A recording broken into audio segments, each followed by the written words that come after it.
Guys, welcome back to the channel. Today we have a really cool video because I got my guy Parker here, aka Short Game Chef, and we're gonna do a masterclass video about short game. I did one of these together with Peter Finch, I believe it was a year or two ago, and it did really well, but I'm sorry to say, Pete, I think I upgraded you a little bit here because we got a PGA Tour winner next to me that works with many of the best players in the world at short game, including yours truly, Fredrik Lindblom. You know, I got about $675 in PGA Tour earnings, so we're not a nobody. But we're obviously gonna use our foresight. Both Parker and I use foresight in our practice and to check all our numbers, and you're gonna see it all today. So. You ready to go, my guy? Let's do it. So I think one of the most important things with short game is understanding the nuance of short game. So what I like to do with most of my clients is help build a foundation. I call it a vanilla pitch. Something that's like what is our baseline? And then that's gonna be sort of like a 32, 34 degree launch. Yeah. Maybe 5.5 down. And then we build higher, then we build lower. And we have a variety of sort of different shots that we can hit to be able to access the pins we need to access. And so we can go a certain amount of sort of type of shots with our stock technique. Yep. And then if we got to go higher, now all of a sudden we got to start adding some new elements to that. So let's start with our vanilla. Basic vanilla. Yeah, give me a vanilla to the stake that we put out there. Yeah. It's about a 20-yard carry or so. 20-yard carry. Yep. I always got to get my shadow out of your way. There you go. Get out of here. Beautiful. So it's sort of your one bounce, check, and then release. Look at that carry. Let's take a look at the numbers. Come here. What did you say, 20? 20. You're right on there. Look at my guy here, Dan. We got Dan behind the camera here, assistant at Whirlwind. So we got 5 degrees angle of attack down, 46 loft, 28 launch, right? So, what people would say, like, that's a great sort of stock shot. But you can see that one lands at 20, and then it kind of runs out about 7 or 8 yards because your launch angle was like slightly lower. Yeah. Great spin rate too, by the way, almost 5,000 in spin. Like you see the shots that it's required on tour, right? Yeah. And if you've ever been out there looking at the pin positions and how the green complexes are designed, you need a little bit more stopping power sometimes. Correct. Right? Yes, so absolutely. You always preach just a slightly higher launch. Just a little bit for our stock shot. So 28, that's beautiful for like your low flighted one, which that one was like a nice low flighted spin. Yeah. But you do have a lot of room to work with, so that would be a totally okay shot to hit here. Of course. If you did need a little bit more height, if that pin was 3 or 4 steps closer, then you would need a fraction more height. And so you could gain that with playing around with the club face. Okay. Slightly opening it. You could play with your ball position. Yeah. And you could play with your shaft lean at address. Yeah. So you can play with any of those things to add a little bit of height. We don't need much. Just a little bit. So if you want a little bit of height here, we can open up the club face, just a little, yes. We can move the ball up in the stance a little bit. Yes. And we can make sure that the shaft is not leaning too much towards the target because that decreases the loft of the face, right? Correct. So if I want to hit this one a little bit higher now, I'm gonna actually do a little bit of all of it. You want to do just one? Just choose one. Okay, all right. Just choose one. Let's start there. I like to just kind of say, hey, let's just start with one and see what we like. Okay. And if that doesn't work, then we move on to the next one. Okay, perfect. So I'm just gonna open up the face more now. Yeah, you don't need it too much, just a little bit. Yeah, just a little bit more. Perfect. Like I love that one. That one was nice. To me, that's a pretty good stock. That's probably like around 34 launch. Dan, come back, Dan. Come back, Dan. Hey, look at that. Okay, so 20, landed 34. At 20, 34.5 launch, 5 down.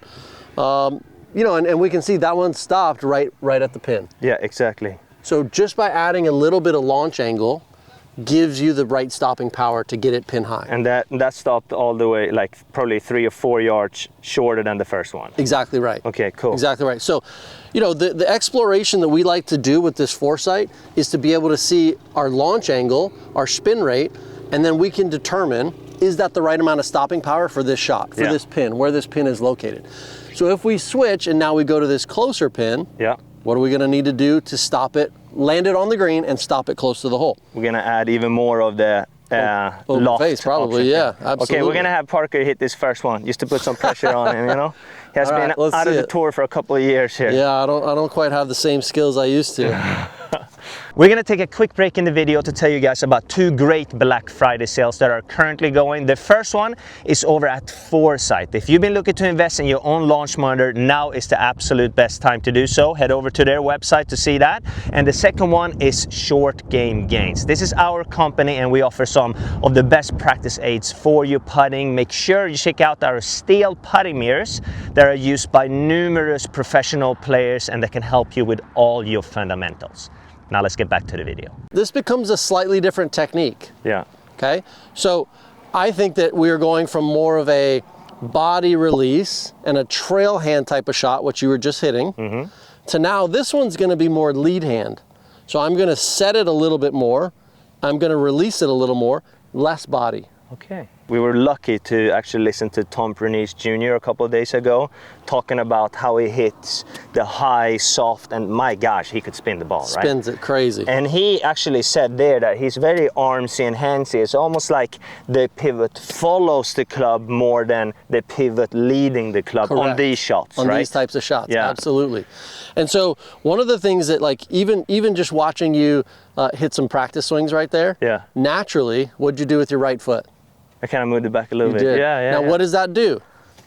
It provides a break for this lead leg. The more you for the pivot, right? Yeah, so it breaks your body and it allows the club to start moving that way. To release a little bit more. Exactly right. Yeah. If you set open, yeah. now what happens? Then nothing there to goes. stop your body, and the body just starts working. So here, if you're a good player, you'll see a lot of good players take practice swings when they're going high. They'll go that way. Yeah. They will drop the trail foot back. The lead leg now becomes your braking mechanism. Oh, that's and really it breaks your body, and it allows the club head to sort of pass your hands and pass your body. Yeah. So when we want a bit more height, you will notice a lot of players will drop that trail foot back. Bunker shots and in the fairway. Okay. So there's your nugget for the day. Okay. Let's see if we can hit one here.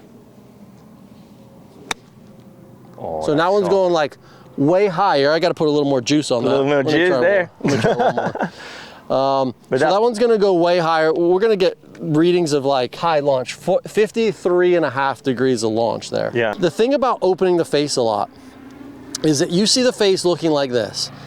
If I come in and I have the face looking like that at impact, I'm going to hit one that feels like it rides up the face, feels like it's a glancing blow. Yeah. So the reason that it's tough for a lot of amateur golfers to play with an open face around the green is that they're not understanding how to square that face with their hands, how to sort of torque that club with their hands. It's a skill that you have to develop, and it's like, so for me, like on that one, it kind of came off a little glancy.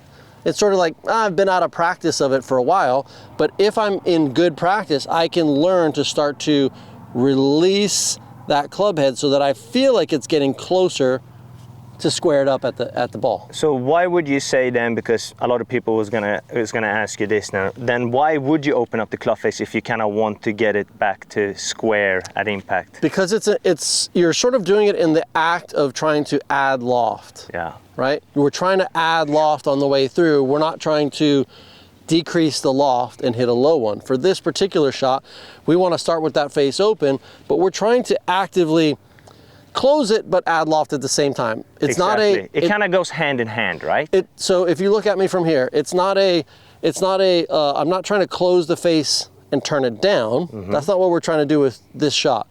I'm trying to close the face and keep it open on the way through. That's the key, right? It's not a knuckles down type of a release. Yeah, and I think the people that struggle the most with the ball riding up the face too, they have it open and then they push their hands forward without getting the release, and that's what causing that ball to go short right as well, and right? so people would say, like, the old way of doing it was set up open, you go here, and it would go that way. Yeah. And it would come out sort of dead and to the right. Yeah. But that's me not really releasing my hands and just using my body for this shot.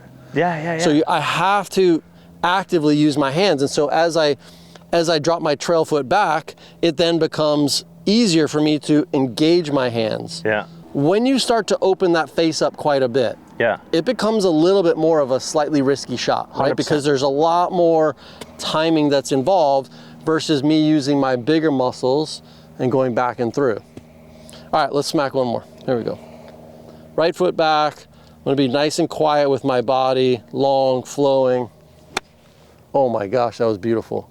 All right, so I gotta add more speed, but to me, that was a perfect shot. Okay, so we launched almost at 50 and almost at 4,000 spin, which is really impressive when you launch it that high. That ball is just gonna stop. Correct, and that gives us the ultimate sort of stopping power. Okay. This is my opportunity here to hit a better shot than Parker on video, so I'm gonna take it. Let's do it. Yeah. We're adding loft. Yes. Shaft is back, and I'm gonna really get that right leg back now and feel like I'm kind of throwing the club and not your pivoting too much. Body slowing down, you're throwing that club. Yeah, body slowing down. It's almost like the arms kind of speed up and the body slow down, right? Correct, correct. Okay. Oh, Parker. That was nice. That was nice. Let's see that one. That was nice. Let's see that one. Okay. So carried 23, launched at 53. We're really trying to stop this golf ball with our descent angle. Yeah. And I don't think that's talked about enough in short game, is that, you know, when in the last handful of months, I've gone on tour and I've measured with my foresight, I've gone out and measured guys playing practice rounds. Very, very rarely are they launching their shots inside of 30 yards at sub 30 launch angles. Yeah. Very rarely, unless they've got a lot of green to work with. Yeah. When they're just off of the green and they sort of find themselves in like a little bit of a swale and they've got to go up, they're launching it at 35 to 55 to try to land the ball steeply, right? They're trying to get that steep land angle because greens are firm on the PGA Tour. Greens are fast. If they come in lower, that ball is one big skip, another skip, check, and then it keeps rolling. And you've got probably 9 to 11 yards, like we saw in your first one, 9 to 11 yards from when that ball lands to when it stops. And it's quite unpredictable too, because the way the ball bounces can be a little bit different depending on the slope and how firm or soft the greens are and so on. Yes. So like the better players I've seen, they've been very good at hitting that high, soft shot. There's a lot of amateur golfers that try to add loft with spine tilt backwards.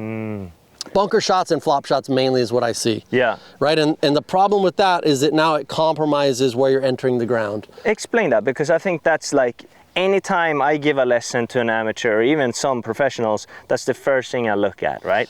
So I would always look at spine angle. So like, it'd be really important to get our spine in a neutral spot for our stock standard pitch. Okay, neutral spot. Now, when you start hitting the higher ones, players will tend to tilt the top of their spine away from the target just to feel like, oh, I want to hit it higher. It's a totally natural feeling, but you have to resist that, because what it does is it compromises where you're going to enter. So the more I get back here, the more I enter back here. So do you want to take your driver setup and use it for the rest of your golf bag? Absolutely not. Because the driver's on the club want to hit up on, right? Driver setup. So the low point is behind. We're this way. Yeah. Okay. So bunker setup, I would actually do the opposite. Bunker setup, I would go top of my spine this way. So you can see my right hip goes higher, my left hip goes lower.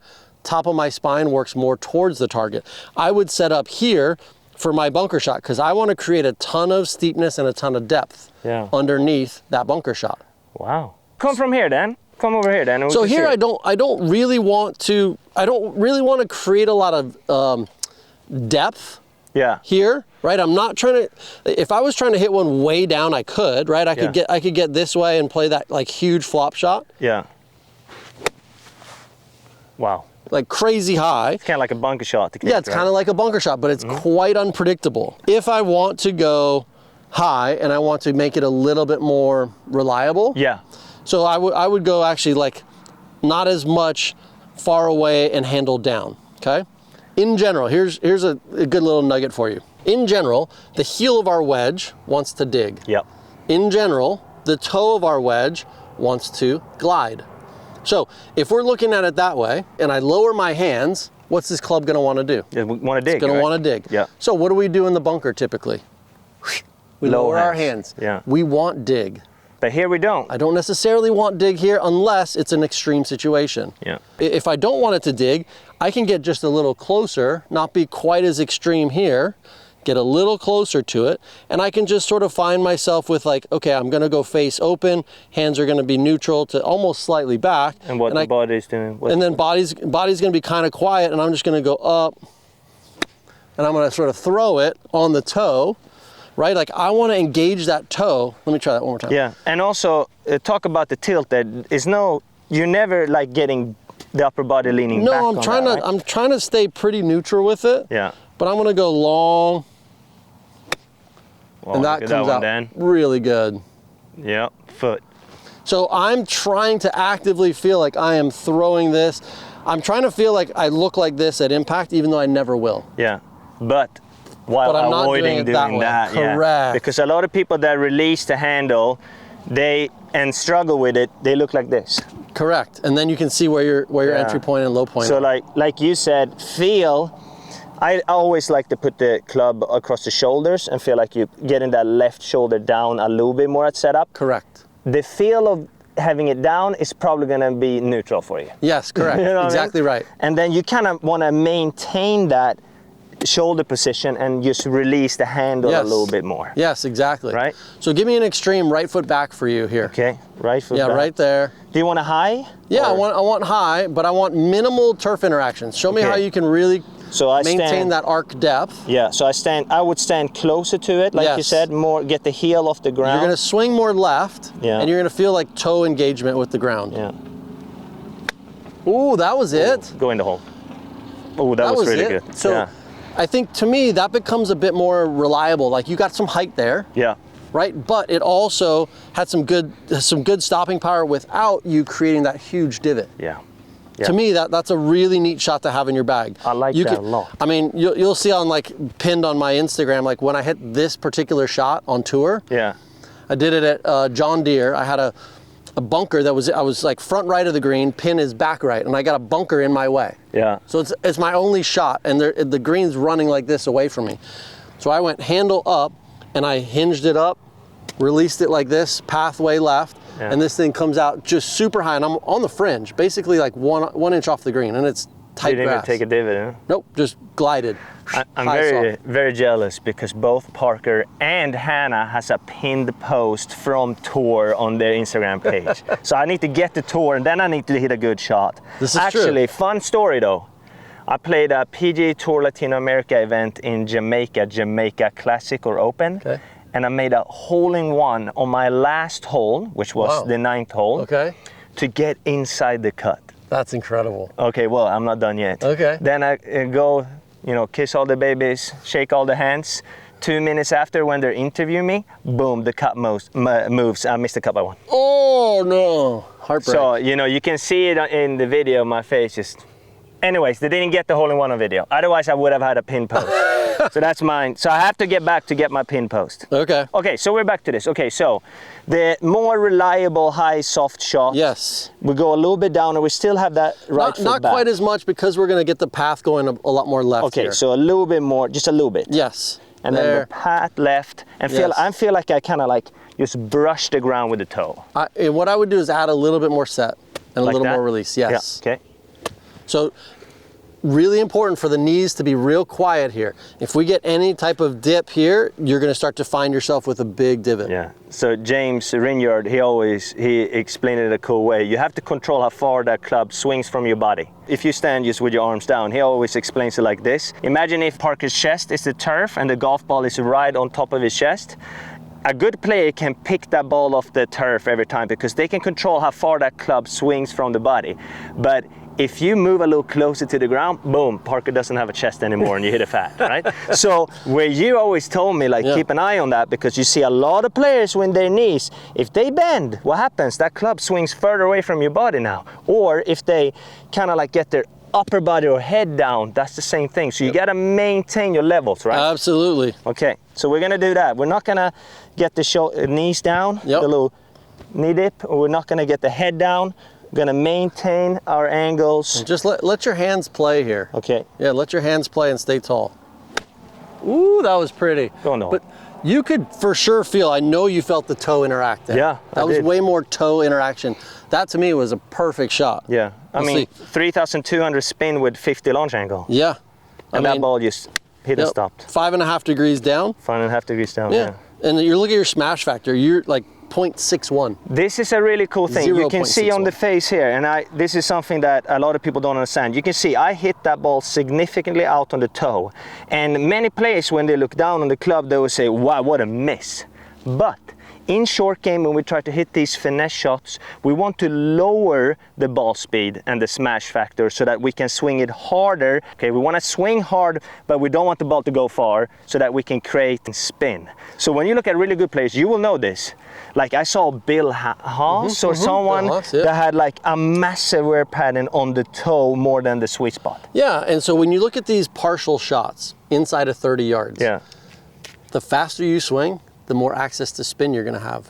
So if you can swing that one fairly fast and hit it slightly on the toe with an open face, now all of a sudden you can swing faster and that ball is going to have the ability to have more spin. Exactly. I mean, we can test it. Like that was, what was that? 48.9 miles per hour club head speed. I mean, that's incredible. So now if you squared the face, right, and you had some shaft lean and hit 50 miles an hour club head speed, no way. That's like 25 miles an hour club head speed. That was 36. That was not even close. I tried this a couple of times now. I can't even get myself to hit 50. Well, you got to think you're hitting basically a 42-yard shot. Yeah, exactly. That could be close, I think. Let's see there. Club head speed, 47. 47, so that is pretty much exactly the same. So now your smash factor is 0.93. 0.93. Right, so 47. So this ball is going to carry 34 yards versus this other one carried what? 12, 13, 14 yards? Exactly. Obviously, we did that by not only hitting it a little bit more off the toe, but also opening up the club face. All of these things leads to lower ball speed, right? Correct. Open up the face, the ball is not going to get as much connected. It's going to roll a little bit up the face, launch higher, and that's going to lower ball speed. But that's super interesting because I hit a 13-yard shot here with 50 miles per hour club head speed. And that is why these shots are so difficult, because most amateurs are never going to dare to swing it that fast to get the ball to the hole, right? Correct. And they hit it short. Yes. And that's why that's cool to measure there. I mean, absolutely. That was one of the coolest videos I've ever made, guys. You're welcome. Okay, now we have to do the low one too, right? Okay. The chaser, right? So give us a little bit of a difference. What do we do when maybe we have to hit it up a ridge here and we want to... So you know, a handful of things change, right? So we're going to start to go with our ball position more back. And I would say one of the things I learned from Robert McIntyre, I spent some time with him doing some videos this past summer, right after he finished second at the US Open. And he said he's got a very unique type of way to set up to his low, medium, and high shots. He said, I'm basically taking the butt end of the grip and it's connected to my belt buckle for the low, medium, and the high shot. I said, well, that's really interesting. So high shot, he's going here, he's twist the face a little bit open, but the butt end of the club matches up to his belt buckle. Now that's ball position, right? Now if he's going his middle shot, mid trajectory, matches up. Now if he's going low trajectory, matches up. So he's not running his hands miles forward. No. He's just allowing that butt end of the club to go slightly forward and match up with his ball position, but it's tied into his belt buckle. Yeah, so he's not like leaning into it too much or pushing the hands too much forward, right? Because this is what I see a lot of amateurs. They're like, oh, I've heard shaft lean is really good. I want to compress it with my iron shots, and they bring it into their wedge game as well. Yeah. Right, and so they look like this, and now all of a sudden this thing is miles over here, and every ounce of their being wants to go this way. Yeah. They don't want to trust because this ball is going to come out fast. Very fast. And we're talking about ball speed again. That's going to be like excessive ball speed. It's going to be like more than 1.0. Yeah. So like you started with 60 degrees on it, and if you push your hands and lean it, oh, what do we have now? 40 or? Yeah, exactly. Like, so might as well grab your driver. You might as well grab your 9-iron. Yeah, exactly. Okay, cool. All right, well, let's show, So we're gonna go, let's say, ball position a little bit more back, sort of off my right toe. And I'm gonna go back to that body motion. Does that make sense? Yeah. So I'm gonna go boom, boom. And that ball flight comes down a bit more. We can see that's launching at 29, almost 5,000 spin. And so that to me would be more body back, body through. This is a shot where now we're actually utilizing the pivot again a little bit more, right? We're not braking and throwing, right? Correct. So now explain what you mean by that body motion. Yeah, so if you were just to visualize this in your belly button, this is for a much shorter shot, but you're feeling like your body takes you back, body takes you through. Now, it's not necessarily what it's going to look like when I'm hitting at 25, but the essence is the pivot's going to take me back and the pivot's going to take me through. So now, the body and the arms are more connected. They're more connected. They're more disconnected when we try to hit the higher ones. You'll see, like, you know, John Rahm putting a towel underneath his armpits, connected. Patrick Reed, I watched him do it at the US Open this last year. Jason Day. Connected. Jason Day, same thing. So we really want to feel like and Jason Day talks about it a lot, if he wants to lower the flight, he changes his ball position. Changing your ball position usually results in a change in shaft position. Yeah. So my handle is now intuitively just more forward based on my ball position. Yeah. It's not now excessively forward. And if you're looking at me face on, what happens to my right shoulder as I go excessively forward? It tilts. Everything tilts lower. right? Yeah. Yeah, so now I have more of a propensity to hit a little behind it. The more you shift your hands forward, right, the more that my right shoulder is going to go down. Yeah. So again, I'm a big believer in making sure we have a really good spine angle at setup, and we want to maintain that. So one of the reasons, this is a great one. So face on here, what's Matt Fitzpatrick do? He doesn't go this way, he goes this way. What's my shoulder pitch look like? They got level way more straight level, away, right? And if you go to shortgamechef.com, you can see a full series on chipping cross-handed, because I was with me, You were the lead star in that. You actually did incredible. I actually did pretty good, but that makes so sense, and you can see you're smart too, because you brought a striped shirt. Striped shirt. You can see the stripes has to be level, right? Versus. Yeah. Now it's much more level there, and that gets my strike a little bit more consistent. That is a brilliant point. That's why we brought him out, folks. Okay, let us see your shot. So we go back of the stance. We're going to go handle slightly forward, right? Just based on where the ball position is. But this is still matching up to my belt buckle. Correct. Now from there, I'm going to feel much more like I'm still going to pay attention that my top of spine isn't going this way as I shift my hands forward. I got to really pay attention to that because it really wants to do that. Yeah. So I'm going to still feel like you can almost, this would be a good drill for you at home, is that you could almost go, let me set here and let me just switch. Yeah. So start here and then switch. A lot of people do that in putting too. They do. Sam Burns does it. Yeah. He goes left hand low and then he switches. And it tries to keep the shoulders a little bit more level at setup. It's a really good way to do it.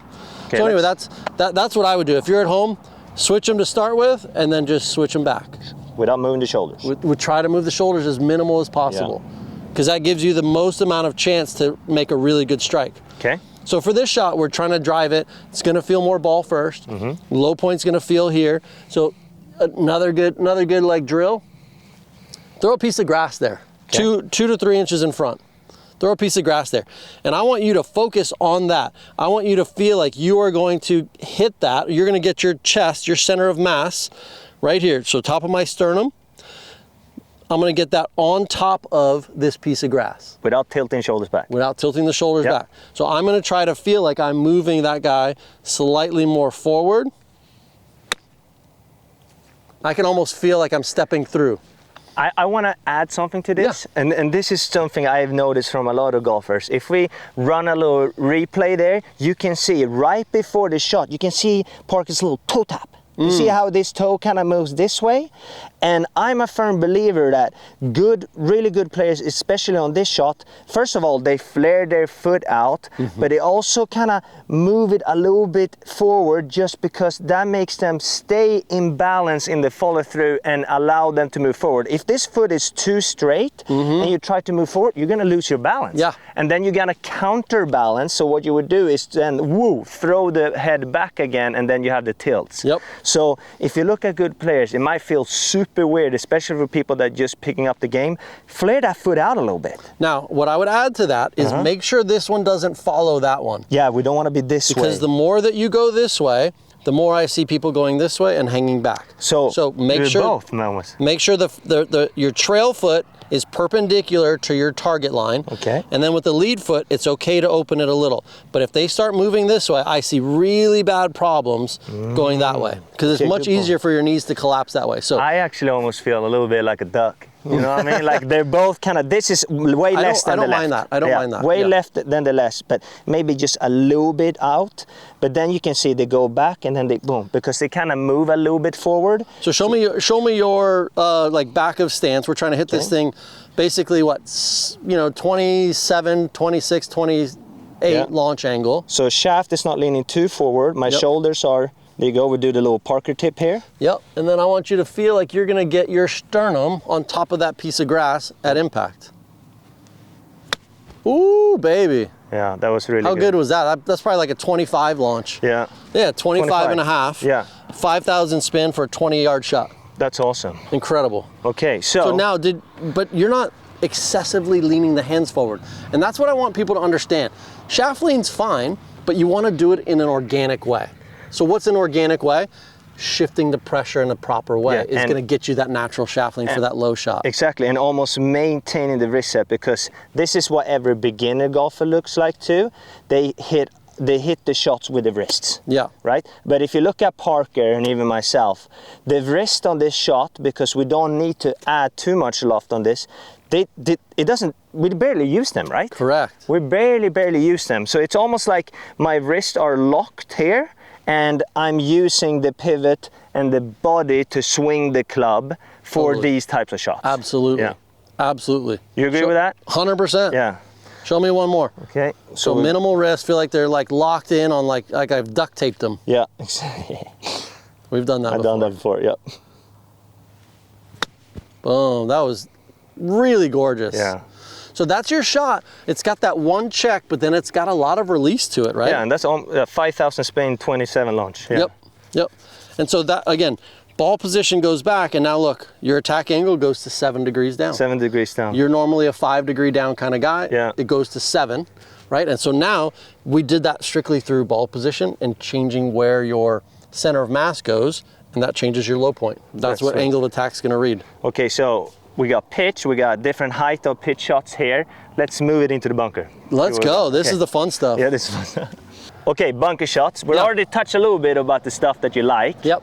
But yeah, let's jump into it, because I know you guys watching, a lot of you are very freaked out about being in the bunker. So let's figure that out. Yeah, first thing I'm gonna do, I'm gonna throw my glove on. Yeah, okay. I want more speed, so I want a little bit more like grip on my club. So I need more speed in the bunker. The number one thing, if you're gonna take anything away from this video, when you go practice, drop a golf ball right behind your ball, okay? Draw a line, let that guy get out of there, and that is our entry point.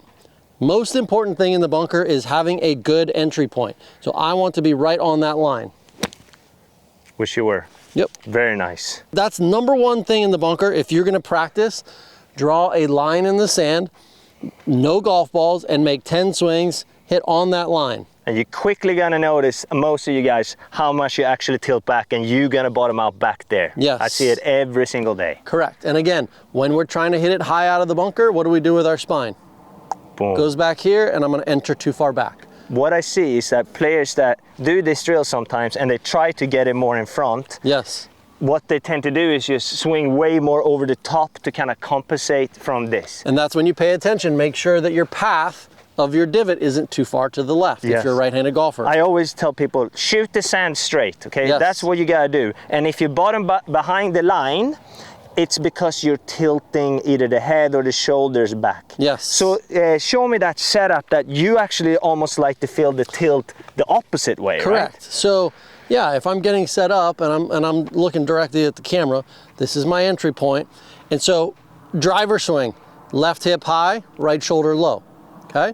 That's what my driver swing is going to look like. In the bunker, I want it to be the opposite. Right hip high, left shoulder low, because I want to create some down, I want to create some steepness, and with some firm sand, I want to create some depth. Yeah. Okay? I want to create some depth. I don't want to have my swing be shallow here. I want to create some depth. Now, to offset that so that I don't go deep and dig, is I need to create an exit strategy. Okay? So I want to create some depth, but I don't want to dig. Yeah. I want to create some depth, and I got to get, my exit strategy is with this left wrist, my lead wrist, to hinge it back up. Okay. To release some shaft lean, right? Yes. So that's my in and my out. You'll never see like great bunker players that will go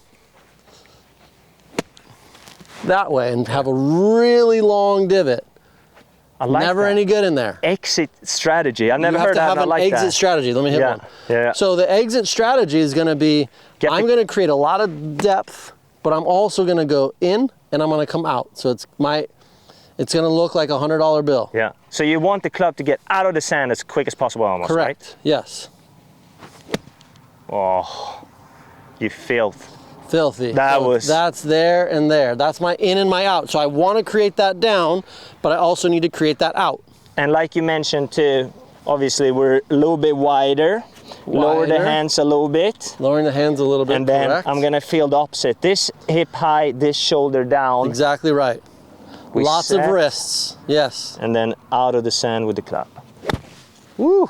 Oof. Now we got to pay attention to how fast you're swinging it. Right? That was beautiful in and out. But that ball came out a little fast, considering we are on a firm lie, and we're trying to go short-sided. So I still want that same release, just slow down the arm speed. Okay. Here. Good. Oh, look at that. That was incredible. That was really, really good. So the intention with this shot is not to drive it forward. Yeah. The intention with this club is I want to see if I can go right underneath this golf ball. That's my intention, is to go right underneath this golf ball, especially for a short-sided shot like this. If I'm going farther, then maybe it's to drive it out a little bit more. But for the short-sided shot, my intention is how can I slide this club right underneath this golf ball. That's funny. It's the only shot in golf you try to miss the ball It's with. it's really the only one you're trying to miss the golf ball. Hit one more. Okay, one more. Yeah, so right hip high, left shoulder low. Yeah. Extreme, go extreme here. There you go.